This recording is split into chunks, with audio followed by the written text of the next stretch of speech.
queridos irmãos e irmãs em Cristo! Hoje, segunda-feira, dia 15 de janeiro de 2024, refletiremos sobre o Evangelho segundo Marcos, capítulo 2, versículos do 18 ao 22. Naquele tempo, os discípulos de João Batista e os fariseus estavam jejuando.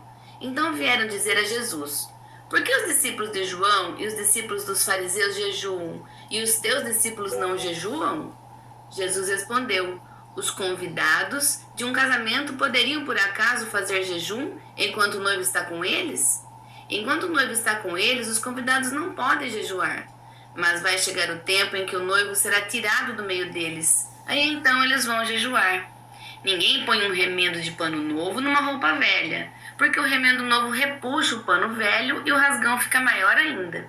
Ninguém põe vinho novo em barris velhos, porque o vinho novo arrebenta os barris velhos, e o vinho e os barris se perdem.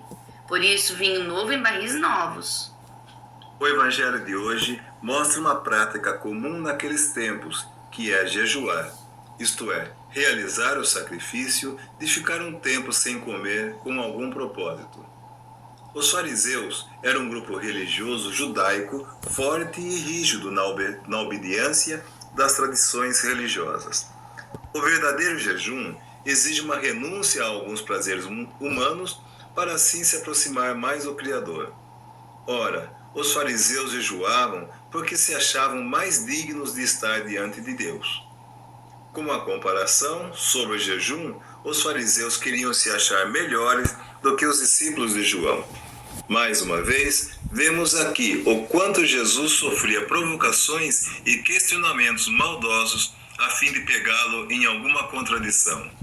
Acontece que Jesus não seguia os preceitos da lei criada pelos homens, seguia a lei de Deus, seu Pai de misericórdia.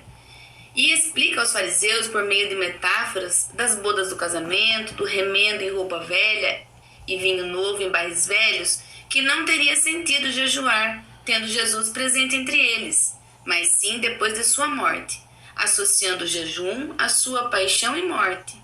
O jejum só teria sentido se fosse para se desligar das coisas mundanas para buscar as coisas de Deus, conforme Jesus mesmo nos diz em Mateus 4:4. Nem só de pão viverá o homem, mas de toda palavra que procede da boca de Deus. Com a sua vinda, Jesus inaugura uma nova forma de pensar e de se viver. Portanto, não cabe sacrifícios e jejuns se o verdadeiro motivo não for estar com ele e aceitá-lo de coração. A nossa reflexão está nesse sentido. Será que não temos focado em alguns ensinamentos e queremos padronizá-los como regras religiosas rígidas, culpando e julgando outras pessoas por não seguir o que acreditamos, nos achando melhores que eles, como os fariseus? Será que atitudes como essa não estão nos afastando dos verdadeiros princípios religiosos e cristãos? Será que atitudes como essa não estão nos afastando da missão confiada a nós pelo próprio Cristo, que em um de seus ensinamentos mostrava a importância de amar o próximo como a nós mesmos e não transformar o próximo em alguém como nós?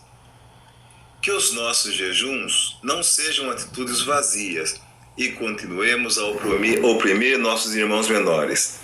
Ao contrário, seguindo o profeta Isaías, sejamos praticantes do verdadeiro jejum, libertar os presos que injustamente foram punidos, suavizar o jugo dos que caminham conosco, libertar os oprimidos, partilhar nossa comida com os que têm fome, ser hospitaleiro para os desprotegidos, pobres e desamparados, dar roupa aos que têm frio, e não nos escondermos daqueles que precisam de nossa atenção, ajuda e amparo. Finalizando, coloquemos em nossas orações o nosso Papa Francisco. Amém. O Senhor te abençoe e te guarde, mostre sua face para ti e tenha misericórdia de ti. Volva seu rosto para ti e te dê a paz.